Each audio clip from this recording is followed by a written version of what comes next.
20 number के सूत्र तक हो गया था। एक समय च उभय अन्वधारणम, इसको देख लेते हैं, उसके बाद 21 नंबर से आज शुरू करेंगे। 20वें नंबर के सूत्र तक हम लोगों ने पढ़ा था कि चित्त स्वप्रकाशक नहीं है, बल्कि आत्मा की वजह से वो प्रकाशित हुआ है। क्योंकि चित्त को एक ही समय में अपना भी ज्ञान हो जाए, बाकी विषयों का भी ज्ञान हो, ऐसा नहीं हो सकता है। उनको विषयों का ज्ञान होगा तो बस विषयों में ही वो लगा रहेगा, अपना ज्ञान उस वक्त नहीं हो सकता है। जब विषयों का ज्ञान रुक जाता है तब चित्त को खुद का ज्ञान होता है। और चित्त को खुद का ज्ञान ऐसे नहीं होता है, वह आत्मा की वजह से होता है। यानी आत्मा जानती है कि ये मेरा चित्त है। आगे कहते हैं 21वें नंबर में, बहुत इंपॉर्टेंट है, देखिएगा। चित्त अंतर्दृश्ये बुद्धि बुद्धे अति प्रसंग स्मृति संकरश्च। एक चित्त को दूसरे चित्त का दृश्य मान लेने से दोष उत्पन्न होता है। इससे क्या होता है, आपके स्मृति में भी संकरस मतलब कि मिश्रण हो जाता है। कहने का तात्पर्य ये है, एक चित्त से दूसरे चित्त को जानना, इसका तात्पर्य हम लोगों ने पढ़ा हुआ है कि जब हम समाधि करते हैं तो चित्त में परिणाम होता है, यानी कि चित्त बदलता है। चित्त जो बदलता है, यानी चित्त अभी जो मान लीजिए पुंडिक जी का चित्त की जो अभी स्थिति है, चित्त की वृत्तियों की स्थिति, अगर ये अभी यम नियम का पालन करना शुरू कर देंगे तो हो सकता है कि 1 महीने के बाद इनके चित्त की स्थिति बदल जाए। तो कहने का मतलब यह है कि 1 महीने पहले वाला चित्त और 1 महीने बाद वाला चित्त, क्या चित्त एक दूसरे को जान सकता है? पहले वाला चित्त को दूसरा वाला अभी वाला चित्त जान लेता है? क्या ऐसा होता है एक चित्त दूसरे चित्त को जानता है? कहते हैं नहीं। अगर एक चित्त दूसरे चित्त को जानेगा, उसका साक्षात्कार करेगा, तो इसलिए इसमें दोष उत्पन्न हो जाएगा, क्योंकि फिर चित्त का क्रम कभी खत्म नहीं होगा। अब 1 महीने बाद जो पुंडित जी का चित्त हुआ है यम नियम के पालन से, जब वो और आगे बढ़ते जाएंगे, 1 महीने बाद और स्थिति अलग होगी, या 10 साल बाद स्थिति अलग हो। कहते हैं जब सारी चित्त वृत्तियों का निरोध हो जाएगा, जब निरोध की स्थिति हो जाएगी आत्मा, अब उस समय जो लास्ट वाला चित्त होगा उसको कौन जानेगा? फिर अगला फिर एक और चित्त चाहिए जो चित्त से चित्त को जानेगा। तो ये क्रम अनंत काल तक फिर चलता जाएगा, फिर कभी चित्त का ये क्रम खत्म हो ही नहीं सकता है। इसीलिए एक चित्त दूसरे चित्त का दृश्यमान नहीं हो सकता है, यानी एक चित्त दूसरे चित्त का साक्षात्कार नहीं कर सकता है। तो साक्षात्कार कौन करता है? तो आत्मा करती है। ये सिर्फ इसलिए कहा गया है, यहाँ पर ये सूत्र थोड़ा सा आपको लग रहा होगा कि ऐसा महर्षि पतंजलि क्यों कहते हैं। ऐसा महर्षि पतंजलि इसलिए कहते हैं कि उनको ये दिखाना है कि चित्त और आत्मा, यानी दृष्टा और दृश्य दोनों अलग है। जो चित्त है वो किसका चित्त है? तो आत्मा का चित्त है, क्योंकि आत्मा ने अभी उसको अपना माना हुआ है। तो ये आत्मा और चित्त में भेद बताने के लिए इस तरह की बातें हो रही है, इसको समझना है। कई बार हम ये समझते हैं कि ऐसी बात हो क्यों रही है, एक चित्त दूसरे चित्त का दृश्य नहीं देख सकता है, दूसरे चित्त को नहीं जान सकता है, और अगर जानेगा तो एक क्रम लंबा अनंत काल तक चलेगा, फिर वो चित्त ही चित्त, चित्त ही चित्त, फिर तो कभी समाधि मिल ही नहीं सकती है। तो इसीलिए कि चित्त अलग है आत्मा अलग है, ये बताने के लिए इसकी जरूरत पड़ी 21 नंबर के सूत्र की। 22वें नंबर के सूत्र में फिर महर्षि पतंजलि कहते हैं, चित्ते अप्रति संक्रमाया तदा कारापत्ति स्वबुद्धि संवेदनम।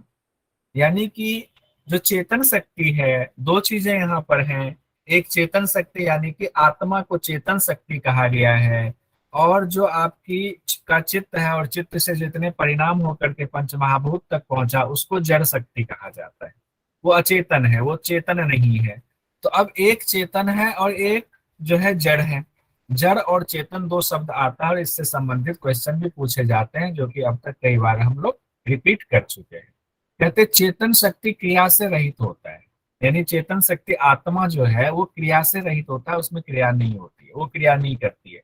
वो क्रिया कब होती है? जब वो आत्मा जब प्रकृति से यानी जड़ से मिल जाती है, और जड़ से मिलने के बाद जड़ जब यानी चित्त जब प्रकाशित होता है तो वहां क्रिया शुरू हो जाती है, क्योंकि क्रिया के लिए रजोगुण जरूरी है, और रजोगुण किसमें होता है?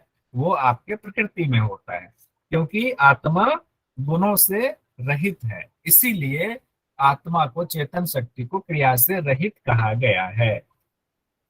कहते हैं लेकिन जब वह चित्त से एक रूप होता है, यानी चित्त पर आत्मा का प्रकाश पड़ता है, तब पुरुष को अपने चित्त का ज्ञान होता है। जब आत्मा का प्रकाश है, वो चित्त के फेर में फंस गया, 17 स्तंभ के फेर में वो आत्मा फंस गई, तब जो पहला तत्व बुद्धि आया, तो आत्मा को लगता है कि ये मेरी बुद्धि, मेरा चित्त है, ये मेरा चित्त है, यही, ये लास्ट में ये पता चलता है। तो चित्त को ये नहीं पता चलता कि मेरे पहले चित्त था, बल्कि आत्मा को पता चलता है मेरा चित्त है। जैसे इसको और आसान भाषा में समझने के लिए ये कहें कि अगर तुषार जी हैं और तुषार जी से पूछा जाए कि आपका चित्त साफ है, तो तुषार जी कहेंगे जी मेरा चित्त साफ है। तो आप पंडित जी पूछ लेंगे अच्छा आपका, तुषार जी आपका चित्त साफ है, तो आप कौन हो? तब वो तुषार जी कहेंगे अरे मैं तो चित्त नहीं हूँ, मैं तो कोई और हूँ। इसका मतलब है कि मैं जो है, मैं कौन हूँ? तो मैं चित्त नहीं हूँ। मेरा चित्त मतलब वो आत्मा बुलवा रही है, यानी कि कोई एक चेतन शक्ति है जो ये कह रही है कि ये चित्त मेरा है, यानी कि वो अचेतन शक्ति आत्मा है, पुरुष है, जिसको कि अपने चित्त का ज्ञान होता है। यहाँ पर तदाकारपत्ति जो शब्द है उसका अर्थ होता है चित्त आत्मा के साथ संबंध होकर उसकी प्रेरणा से सबसे पहले विषय से जुड़ता है, चित्त विषय से जुड़ता है और विषयों में वो मिल जाता है। यानी चित्त से कई चीजों की उत्पत्ति होती है, और उत्पत्ति से सब जो है फिर पूरे सृष्टि की रचना हो जाती है। सब एक दूसरे के प्रति एक विषय जो है दूसरे को ग्रहण करता रहता है, तो ये जो पूरा संसार चक्र बन जाता है उसी को विषयाकार होना कहते हैं। स्वबुद्धि संवेदनम का तात्पर्य होता है, जो लास्ट में लिखा है स्वबुद्धि संवेदनम, इसका अर्थ होता है कि जो विषयाकार चित्त को आत्मा देखता है, यानी आत्मा उस जो चित्त है जो कि विषयों में लगा हुआ है, जिसको महर्षि पतंजलि ने कहा चित्त की वृत्तियों का निरोध करना। क्यों कहा? क्योंकि चित्त जो है वृत्तियों में लगा हुआ है अपनी, तो आत्मा उसको देखता है। इस अवस्था में आत्मा चित्त से जुड़ा तो है, लेकिन वो अपने चित्त को जानता है। तो इसी को कहते हैं स्वबुद्धि संवेदन। क्योंकि हम लोग कैवल्य पाद में हैं, काफी हम समाधि करते करते अपर स्टेज तक पहुंचते जा रहे हैं, तो महर्षि पतंजलि यहाँ दो चीजों का भेद बताने के लिए, आत्मा और चित्त का भेद बताने के लिए ये सारा उन्होंने हमारे सामने रखा हुआ है, ये सूत्र रूप में उन्होंने रखा हुआ है। 23वें नंबर के सूत्र में वो कहते हैं कि दृष्टि दृश्य उपरक्तम चित्तम सर्वार्थम, यानी कि दृष्टा यानी आत्मा। दृष्टा किसको कहते हैं? आत्मा। ये बार बार मैं जानबूझ करके नोट्स में भी लिख रहा हूँ और रिपीट भी कर रहा हूँ कि दृष्टा को कभी भी हम चित्त नहीं मानेंगे, कभी भी दृष्टा को हम प्रकृति नहीं मानेंगे। दृष्टा का मतलब पुरुष है, दृष्टा का मतलब आत्मा है। क्योंकि देख कौन रहा? ऊपर कहा गया कौन देख रहा है? आत्मा देख रही, दृष्टा आत्मा है। दृश्य यानी सभी जड़ पदार्थों से रंगा हुआ। दृश्य का अर्थ होता है कि सभी जड़ पदार्थ, जितने जड़ मतलब प्रकृति से उत्पन्न जितने पदार्थ हैं सभी जड़ हैं।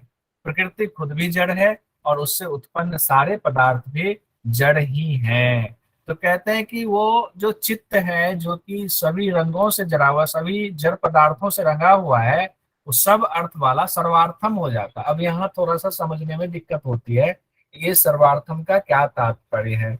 सर्वार्थम का तात्पर्य ऐसे समझे, आप फिल्म देखने गए, हॉल में आप बैठे, आपके सामने अगर सामने कोई चीज, फिल्म अभी नहीं चल रही है, तो क्या दिखता है? एक सफेद पर्दा दिखता है। अगर आप मान लें कि वो सफेद पर्दा ही चित्त है, तो अभी सिर्फ और सिर्फ चित्त है, और चित्त जो है जड़ पड़ा हुआ है। अभी उसमें से कोई, ना तो कोई फाइट मार रहा है किसी को, ना फिल्म चल रहा है, ना हीरोइन डांस कर रही है, ना हीरो डायलॉग बोल रहा है, कुछ भी नहीं हो रहा। वो पर्दा साफ पड़ा हुआ है, बिल्कुल सफेद है, कुछ भी नहीं है। लेकिन जैसे ही उस पर प्रकाश पड़ता है आत्मा का, यानी कि उस पर्दे में सब कुछ है, लेकिन वो उस समय हमें कुछ नहीं दिखता है।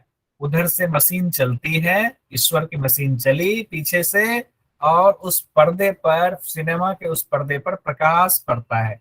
जैसे ही उस पर प्रकाश पड़ता है, उस पर्दे पर लगता है जैसे पूरी दुनिया उभर गई। अब हम खो जाते हैं हॉल में, लगता है उसी पर्दे पर पूरी दुनिया चल रही है। उस पर्दे पर जो फिल्म चल रहा है, अगर अमिताभ बच्चन उस पर्दे पर आ रहे हैं तो हम ये जानते हैं कि अमिताभ बच्चन अभी यहाँ पर मौजूद नहीं है। इसके बावजूद हमें लगता है कि अमिताभ बच्चन तो सामने है, वही डायलॉग बोल रहे हैं। तो ये जो चित्त में सब कुछ होने लगता है, यानी अगर उस पर्दे में सब कुछ होने लगता है पर्दे को तो सब पता है, पर्दे में तो सब था, इसी को सर्वार्थम कहा गया है। इसीलिए चित्त सर्वार्थम है। लेकिन किसकी वजह से है? तो आत्मा की वजह से है। यानी कि आत्मा नहीं आती तो सब अर्थ वाला वो नहीं होता है। आत्मा आई तो उसमें सब कुछ दिखना शुरू हो गया। इसमें जो क्वेश्चन आता है वो ये क्वेश्चन आपके सामने आ सकता है कि दृष्टा और दृश्य से रंगा हुआ चित्त कौन से अर्थ वाला होता है? एक अर्थ वाला, दो अर्थ वाला, सभी अर्थ वाला, बिना अर्थ वाला? तो सभी अर्थ वाला होता है। 24वें नंबर के सूत्र में आएंगे, यहाँ पर कहते हैं महर्षि पतंजलि, तत् असंख्येय वासना भी चित्रम अपि परार्थम संहत्य कारित्वात्। अब ऊपर आपने देखा कि उस पर्दे पर असंख्य फिल्में, उसमें असंख्य डायलॉग, असंख्य लोग दिख रहे हैं, कितने हैं पता नहीं चल रहा है, यानी वासनाएं। उसको अगर आप वासना मान लें कि उस पर्दे पर वासना चल रही है, यानी कि आपके चित्त में वासनाओं का भंडार है, यानी कि चित्त की वृत्तियां हैं, उसको ऐसे मान लें। तो कहते हैं कि क्या वो चित्त की वृत्तियां, जो असंख्य वासनाएं हैं, क्या उस चित्त के लिए है? तो कहते हैं महर्षि पतंजलि कि तत् असंख्य वासना भी चित्रम, वो जो असंख्य चित्र है, वासनाओं का चित्र है, वो उसके लिए नहीं है। किसके लिए? वो चित्त के लिए नहीं है। तो किसके लिए है? कहते अपि परार्थम।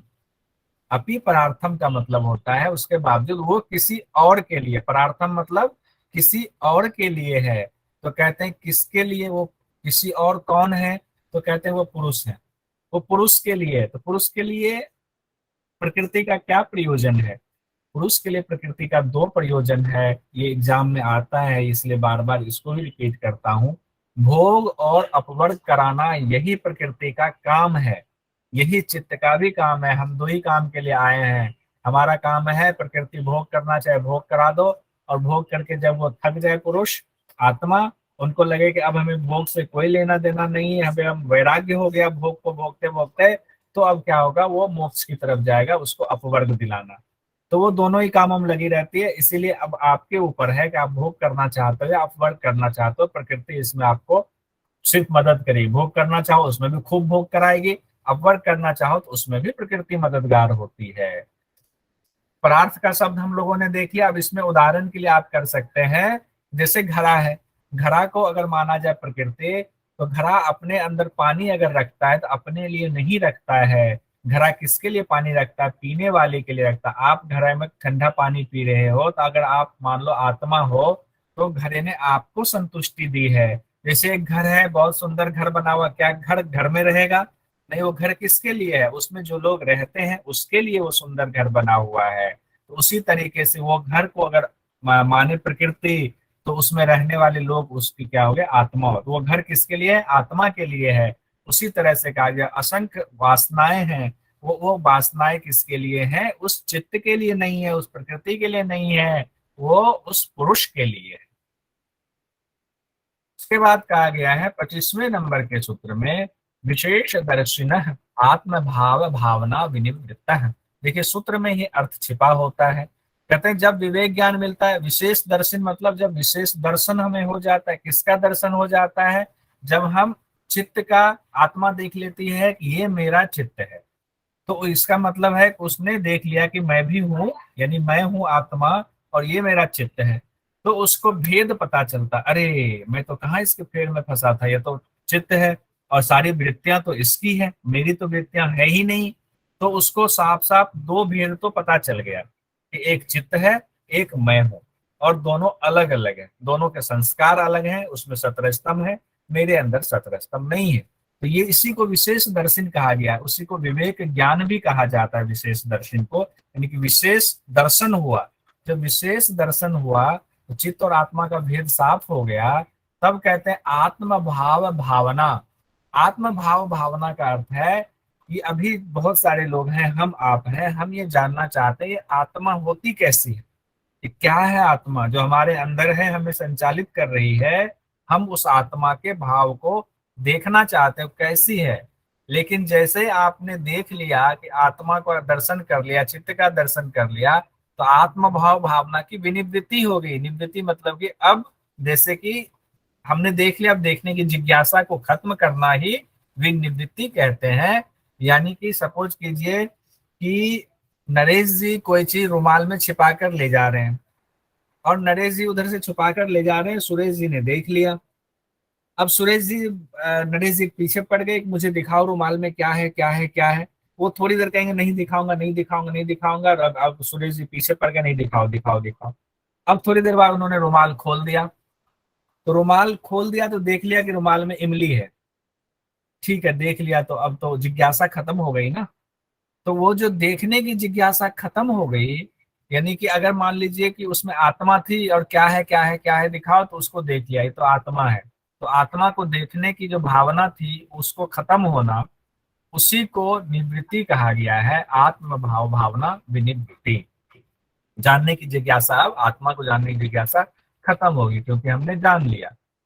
अब कहते हैं ऊपर कि विवेक ज्ञान से विवेक ख्याति तक कैसे पहुंचते हैं। अब विवेक ज्ञान से विवेक ख्याति तक कैसे, विशेष दर्शन हमें हो गया है, यानी विवेक विशेष दर्शन मतलब विवेक ज्ञान की स्थिति अभी हमें है, अब आत्मा को हमने जान लिया है। कहते हैं तदा विवेक निम्नम कैवल्य प्राग भारम चित्तम। अब चित्त पूरी तरह से, आत्मा और चित्त का जब दर्शन हो गया, दोनों का भेद पता चल गया, अब आत्मा को जानने की निवृत्ति हो गई, जानने की इच्छा शेष नहीं रही क्योंकि जान गए। तो अब क्या होता है, उस ज्ञान में चित्त झुका रहता है।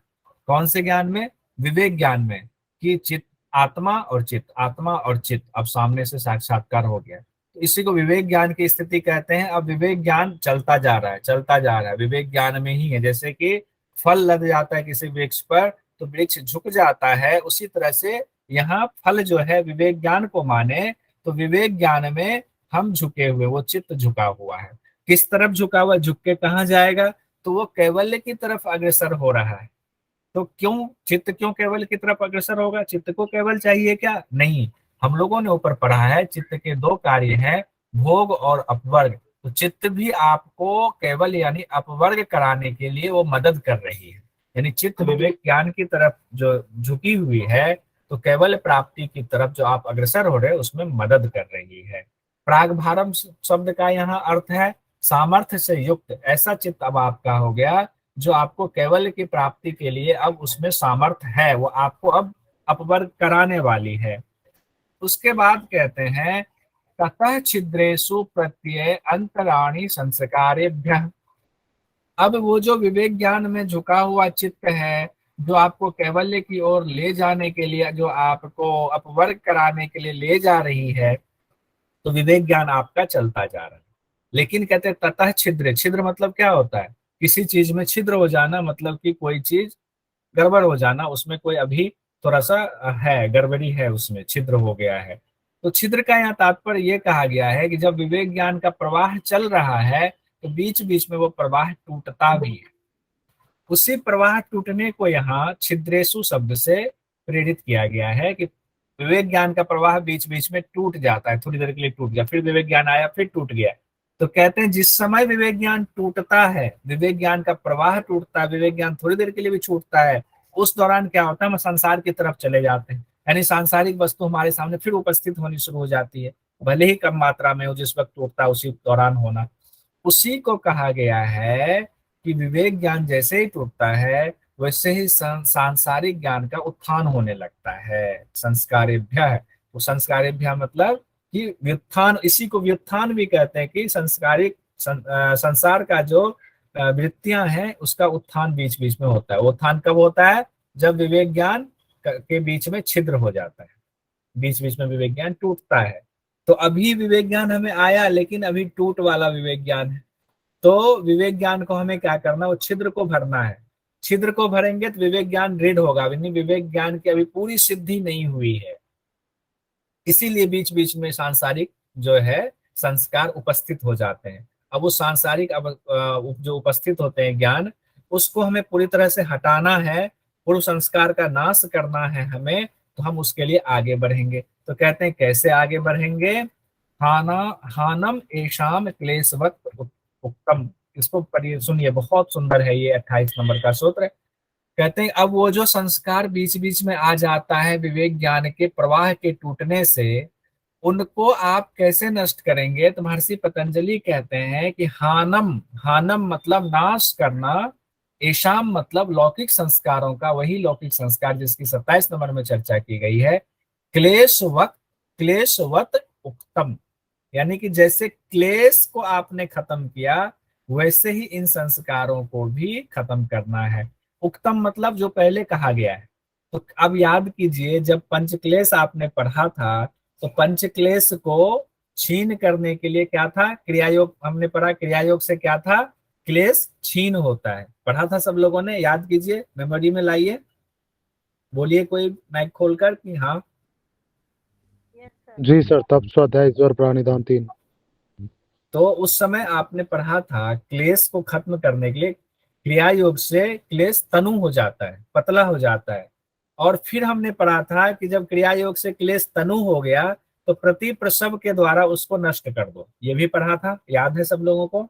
नहीं है तो रिकॉल कीजिए। जी सर, याद है सर। जी सर, याद है ना?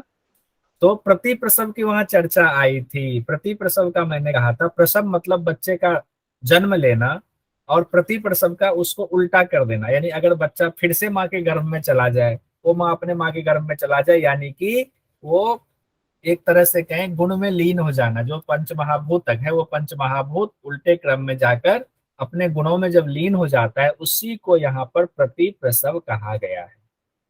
तो यहाँ वो शब्द नहीं है, लेकिन ये कहा गया है हानम, कि नाश होगा क्लेशवत उत्तम, जैसा कि क्लेश के नाश आपने किया हुआ, उसी तरह से किसका नाश करना है?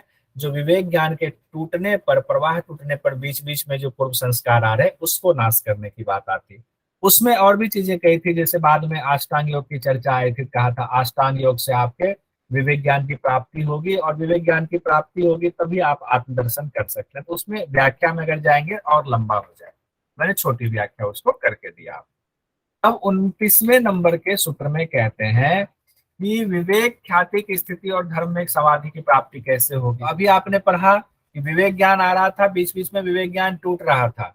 उसका महर्षि पतंजलि ने कहा जो विवेक ज्ञान के प्रवाह में जो छिद्र था उस छिद्र को भर दो। छिद्र को भरने का उपाय उन्होंने कहा पहले बताया हुआ, उसी बताए हुए से छिद्र को भरो। जैसे हमने छिद्र को भरना शुरू किया तो क्या हुआ? अब विवेक ज्ञान के प्रवाह में कोई छिद्र नहीं, कोई टूट नहीं है। विवेक ज्ञान अब जो है बिल्कुल धारा प्रवाह बहने लगा, यानी कि विवेक ज्ञान जो है अब सिद्ध हो गया। उसी की चर्चा 29वें नंबर में इस तरह से की गई है, प्रसंख्याने अपि अकुसीदस्य सर्वथा विवेक ख्याते धर्म मेघ समाधि।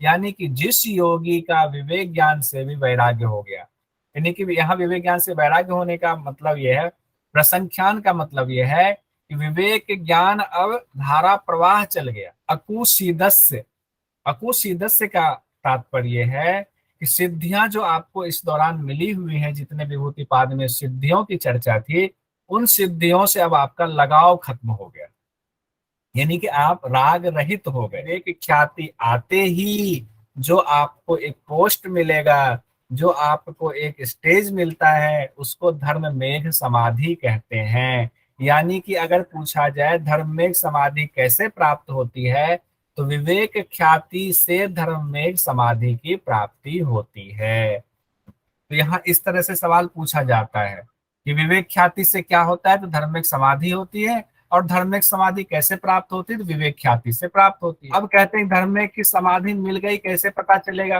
कुछ ऐसा होगा जिससे कि पता चलेगा हमें धर्मिक की समाधि मिल गई है। तो कहते हैं हाँ, ऐसा कुछ होगा जिससे आपको पता चलेगा कि आपको धर्मिक समाधि प्राप्त हो गई। कहते हैं कैसे पता चलेगा, क्या होगा, ऐसा लक्षण क्या होंगे उसके? कहते हैं ततः क्लेश कर्म निवृत्ति है, यानी कि जब क्लेश और कर्मों की निवृत्ति हो जाएगी तब आप मान लो धर्म में एक समाधि आपकी आ गई, आपको मिल गई है। अब क्लेश तो हम लोगों ने पढ़ा हुआ है, पंच क्लेश अविद्या अस्मिता राग द्वेष अभिनिवेश, इनसे निवृत्ति हो जाएगी आपकी। और जो आपके कर्म है, यहाँ 3 कर्म की चर्चा जानबूझ करके व्याख्या में भी की जाती है, पाप कर्म, पुण्य कर्म और पाप के पुण्य मिश्रित कर्म। क्योंकि चौथा जो कर्म है वो तो ऑलरेडी योगी का कर्म है। वो तो जब आप इस स्थिति में पहुंचते हैं तो वही कर्म योगी का रह जाता है, यानी कि जिसमें ना पाप है ना पुण्य है। इसीलिए 3 कर्मों की चर्चा यहाँ की गई। यानी कि क्लेश खत्म हो गया, कर्म सारे उनकी उनसे आप निवृत्त हो गए। तो अब क्लेश कर्म की निवृत्ति हुई, तो अब क्वेश्चन में आपको आएगा, देखिए नेट जीआरएफ में क्वेश्चन पूछा गया था, वही मैंने नीचे लिखा हुआ। योग सूत्र के अनुसार क्लेश व कर्म निवृत्ति का उपाय है ऋतंभरा प्रज्ञा, धर्म मेघ समाधि। धर्म मेघ यहाँ लिख दिया, धर्म मेघ भा होगा। कई जगह लोग धर्म मेघ समाधि बोलते हैं, तो ध्यान रखिए धर्म मेघ नहीं है, धर्म मेघ समाधि है। निर्वितर्का समाधि, निर्विचारा समाधि। तो आंसर आपका तुषार जी ने कहा बी नंबर है, धर्म मेघ समाधि। इसी को 2-3 तरह से सवाल पूछा जा सकता है कि धर्म मेघ समाधि से क्या होता है। तो क्लेश कर्म की निवृत्ति होती है, वो भी हम यहाँ लिख देते हैं, क्योंकि क्वेश्चन इसमें नोट्स में लिखा रहेगा तो हमें आसानी होगी बाद में रिकॉल करने में। धर्म में समाधि से क्या होता है,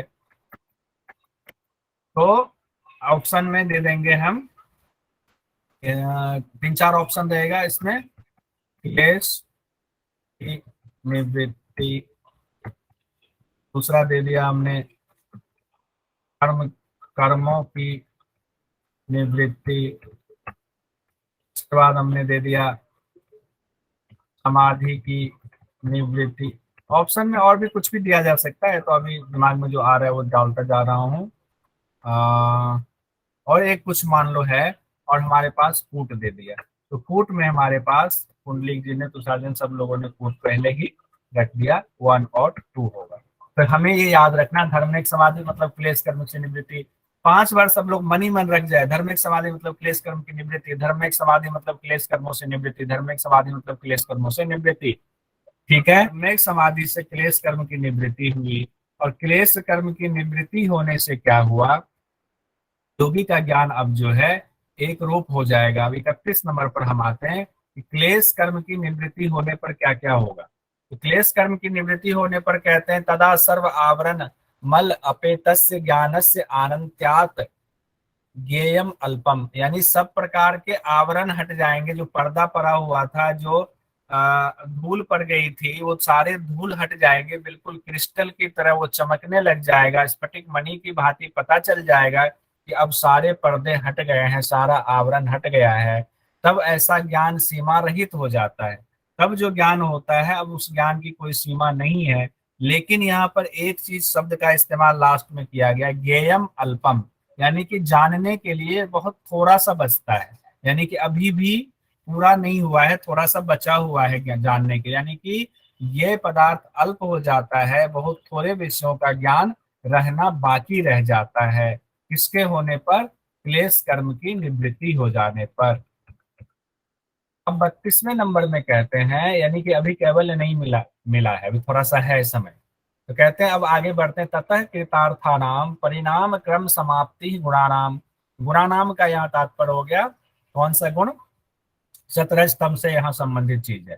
कहते हैं उसके बाद क्या होता है, अपने कार्य को प्रकृति पूरा कर लेती है, और जब अपने कार्य को पूरा करती है तो उसका परिणाम का क्रम जो है वो रुक जाता है। परिणाम क्रम समाप्ति ही मतलब परिणाम के क्रम की समाप्ति हो जाती है। कौन से परिणाम, कौन सा क्रम, तो कहते हैं जब आपने शुरुआत की थी, सतरज तम में विक्षोभ हुआ था आत्मा की वजह से, बुद्धि आई थी, अहंकार आया था, एकादश इंद्रिय आई, तन्मात्रा आया, पंच महाभूत आया, ये जो पूरा क्रम चला, इस क्रम की अब समाप्ति हो गई। जब क्रम की समाप्ति हो गई तो क्या होता है, यानी कहने का तात्पर्य ये है कि उस प्रकृति का कार्य पूरा हो गया। कौन सा कार्य पूरा हो गया, भोग और अपवर्ग का कार्य पूरा हो जाना। कृतार्थम का यहाँ अर्थ है कि उन्होंने अपना कार्य पूरा कर लिया। परिणाम क्रम समाप्ति से तात्पर्य क्या है, तीनों गुणों से सृष्टि की उत्पत्ति का क्रम अब रुक गया, अब नई सृष्टि की उत्पत्ति हो रही है, अब वो अपने में लय होने की स्थिति में पहुंच गया है। अब यहाँ क्रम के बारे में थोड़ा सा समझाया हुआ है। क्रम क्या, तो क्रम को बहुत आसानी से समझने के लिए हम लोग लेके, हालांकि क्रम से संबंधित सवाल भी आता है। क्रम मतलब शुरुआत में कोई प्रोडक्ट आपने शुरू करा और लास्ट में उसका जो परिणाम निकला, तो उस बीच में बहुत सारे स्टेज आए होंगे, उसी स्टेज को क्रम कहा गया। क्षण हुआ, क्षण एक क्षण बहुत छोटा समय को क्षण कहा गया। यानी कि किसी क्रम का प्रारंभ होना एक विशेष क्षण से होता है। कोई क्रम आपने शुरू करा, एक क्षण करा, दो क्षण करा, क्षण क्षण क्षण क्षण वो समय बीतता जा रहा है, बीतता जा रहा है, बीतता जा रहा है, और लास्ट में अंतिम अवस्था जो आएगी उसको अपरांत कहा गया है। यानी एक नया शर्ट आप खरीद कर लाए, नया कपड़ा लाए, वो अभी नया है, अभी तुरंत वो पुराना नहीं हो जाएगा। आज आप खरीद कर पहन कर गए कॉलेज, आपने कहा देखो आज मैं नई शर्ट पहन कर आया हूँ, तो कोई ये थोड़ी कहेगा ये पुरानी शर्ट है। लेकिन वो क्षण क्षण उसका चल रहा है, उस पुराना होगा वो आज न कल, लेकिन पुराना कब होगा? क्षण क्षण उसका क्रम जो है बदलता जाएगा, उसका परिणाम बदलता जाएगा। हो सकता है 1 साल बाद अच्छी क्वालिटी है, बहुत खराब है तो 6 महीने में खराब हो जाएगा, नहीं तो 10 साल में हो सकता है, 5 साल में, जैसे कपड़े की क्वालिटी होगी। तो क्षण क्षण उसमें जो परिणाम आया, और अंत में एक समय ऐसा आएगा कि अब वो शर्ट पहनने लायक नहीं रहा, तो आप शर्ट को निकाल दोगे कि नहीं अब ये हाथ में लेने लायक भी नहीं है, फट रहा है। तो वो अंतिम परिणाम होगा, अंतिम अवस्था होगा। तो इसी को क्रम कहा गया है कि क्षण का जो प्रतियोगी है वह क्रम है। अंत में जो समझ में आता है, जब अंत हो गया तब वो आपको समझ में आया कि अच्छा क्षण क्षण करते हुए ये जो है कपड़ा हमारा, नया कपड़ा पुराना हो गया, और अंतिम परिणाम पुराना कपड़ा आपके हाथ में है। क्वेश्चन किस तरह से आता है कि महर्षि पतंजलि के अनुसार क्षणों के किस प्रतियोगी का स्वरूप परिणाम के अंत में समझ आता है? तो दृश्य, हान, क्रम, आत्मभाव, तो इसमें क्रम आएगा आंसर में। देखिए क्वेश्चन को एक बार फिर से देख लीजिए, खुद से पढ़िए, स्क्रीन पर आपके है क्वेश्चन, खुद से पढ़ेंगे तो ज्यादा समझ में आएगा। महर्षि पतंजलि के अनुसार क्षणों के किस प्रतियोगी का स्वरूप परिणाम के अंत में समझ में आता है? तो क्षणों का क्या होगा? एक क्षण, दो क्षण, तीसरा क्षण, चौथा क्षण, पांचवा क्षण, हजार क्षण, लाख क्षण, करोड़ क्षण, वो क्षण जो है क्रम से बढ़ता जा रहा है, तो उसका स्वरूप परिणाम के अंत में जो समझ में आता है उसी को क्रम, क्रम की वजह से होता है। क्षणों का क्रम तो परिणाम का अंत में। अब लास्ट सूत्र जो है यहाँ पर कैवल्य आप लोगों को मिलने वाला है, सब लोगों को कैवल्य मिलने वाला है। बहुत मेहनत सब लोगों ने की है। पुरुषार्थ शून्यानाम गुणानाम प्रति प्रसव कैवल्यम स्वरूप प्रतिष्ठा वाचित चिति शक्ति रीति। जिसका पुरुष के लिए कोई कर्तव्य शेष नहीं रह रहा है, यानी कि अब उन्होंने भोग और अपवर्ग दोनों करा दिया है, तब क्या होगा? सतरज तम, यानी अपने गुणों में लीन हो जाता है। जो जहां से उत्पत्ति हुई थी वो प्रति प्रसव के द्वारा सतरज तम में अपने कारण में सब कुछ लीन हो गया। जैसे ही कारण में लीन हो गया तो आत्मा यानी आपका पुरुष जो है वो स्वतंत्र हो गया, छूट गया, सारे बंधन उसके छूट गए। यही कैवल्य है। यानी दूसरी भाषा में अगर बहुत सिंपल से कहें तो दृष्टा यानी कि आत्मा अपने स्वरूप में प्रतिष्ठित हो गया, यानी कि अब वो ईश्वर रूप में प्रतिष्ठित हो गया, परमात्मा में वो खुद भी परमात्मा हो गया, ईश्वर रूप हो गया। यही कैवल्य की स्थिति।